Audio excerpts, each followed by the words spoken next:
வாங்க தீவனப்புல் நடலாம். பாக்கெட்லயே வச்சு அப்படியே வளர்த்தி மாட்டுக்கு அறுத்து போட்டுடலாமா? இல்ல நம்ம வண்டியில தான் ரெகுலரா கொண்டு போறோம்.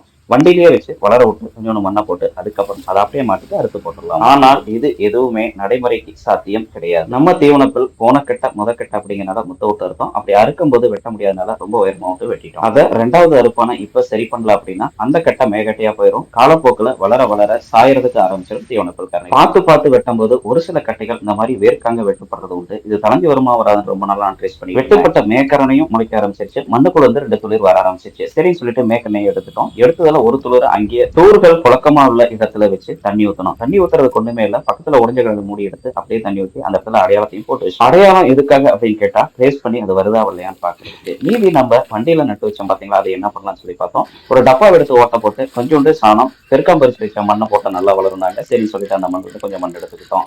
அப்படியே கொஞ்சம் தண்ணி ஊத்திட்டு தண்ணி நம்ம போட்ட ஓட்டையில டிஸ்சார்ஜ் ஆகுதான்னு பார்த்தோம். டிஸ்சார்ஜ் ஆகுது. வண்டியில இருக்கிற அந்த பிள்ளைகரனை எடுத்து அதுக்குள்ள வச்சோம். அதுக்குள்ள வச்சு பதிய வச்சுட்டு அந்த பதிய வச்சதை நம்ம கண்பட வைக்கணும். வேற எங்காவது வச்சோம்னா கண்டிப்பா மறந்துடும், தண்ணி ஊத்தணும். இதை ட்ரேஸ் பண்ணி எப்படி வளருன்னு சொல்லி பார்க்கலாம் அப்படின்ட்டு நம்ம மீட்டர் பொட்டி மேல வச்சிருக்கோம். இதனுடைய வளர்ச்சியை அடுத்த வீடியோக்குள்ள பார்க்கலாம்.